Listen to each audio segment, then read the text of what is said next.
Cortisol balance చేసుకోవాలి అంటే number 1 ఎందుకు తక్కువ ఎక్కువ అయ్యాయి అనే వాల్యుయేషన్ డాక్టర్‌తో డెఫినెట్‌లీ చేయించుకోవాలి. అది కాకుండా లైఫ్ స్టైల్‌లో ఇంకేం చేంజెస్ చేసుకోవచ్చు. కార్టిజాల్‌కి ఒక natural variation in the rhythm ఉంది కాబట్టి మార్నింగ్ ఎక్కువ ఉండడము, నైట్ తక్కువ ఉండడము మనం బాడీని అలాగే సపోర్ట్ చేయాలి. అంటే మార్నింగ్ లేసినప్పుడు ఫస్ట్ 30 మినిట్స్‌లో కనుక మార్నింగ్ సన్‌లైట్ మన ఐస్‌లో, రెటీనాలో పడినప్పుడు మనకి సూప్రాకాస్మాటిక్ న్యూక్లియస్ అని ఉంటుంది. దాని పనేంటి మనల్ని సర్కేడియన్ రిథమ్‌కి ఇంటర్నల్ బాడీ క్లాక్‌ని ఎక్స్టర్నల్ క్లాక్‌కి అలైన్ చేస్తుంది. సో అది చాలా important. So morning 30 minutes of first అవర్‌లో సన్‌లైట్‌కి ఎక్స్‌పోజ్ అవ్వడం, ఆ టైంలో గ్యాడ్జెట్స్ చూడకుండా అండ్ డే అంతా యాక్టివ్‌గా ఉన్నప్పుడు రెగ్యులర్‌గా ఎక్సర్సైజ్ చేసినప్పుడు కూడా ఈవినింగ్ కార్టిజాల్ లెవెల్స్ లో ఉంటాయి. ఎవరైతే ఎక్కువ సెడెంటరీగా ఉండి ఉంటారో వాళ్ళకి యూజువల్లీ ఈవినింగ్ కార్టిసాల్ లెవెల్స్ ఎక్కువ చూస్తాం. So exercise also is important.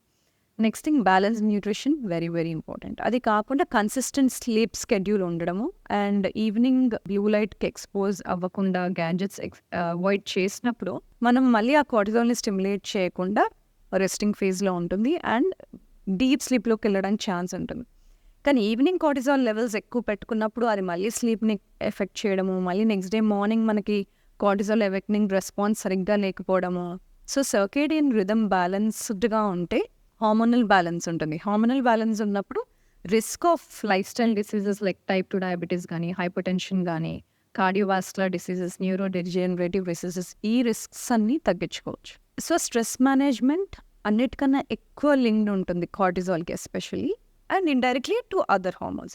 So దీనికోసం స్ట్రెస్ మేనేజ్మెంట్ టెక్నిక్స్ అనేవి ఇంక్లూడ్ చేసుకోవడం వెరీ వెరీ వెరీ ఇంపార్టెంట్. నేచర్లో స్పెండ్ చేయడం కానీ, మనకి ఇష్టమైన థింగ్స్ చేయడం, it could be art, music, dance, 3 minute exercise అంటాం కదా, దాంట్లో మనం గ్రేట్ఫుల్గా ఉన్న 3 థింగ్స్ కూర్చొని రాసుకోవడం, లేదు మన లైఫ్ స్టోరీని 6 వర్డ్స్లో రాయడం, అలాగే మన లైఫ్ గోల్స్ ఏంటి 3 వర్డ్స్లో రాయడం. ఇది ఒక 3 మినిట్ ఎక్సర్సైజ్.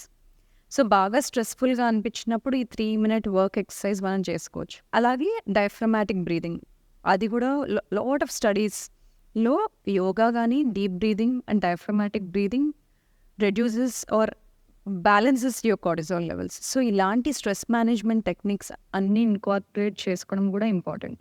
సో వేరేవన్నీ కరెక్ట్గా చేస్తున్నాను కానీ స్ట్రెస్ని మేనేజ్ చేసుకోవడానికి ప్లాన్ లేదు అంటే then everything will go off balance.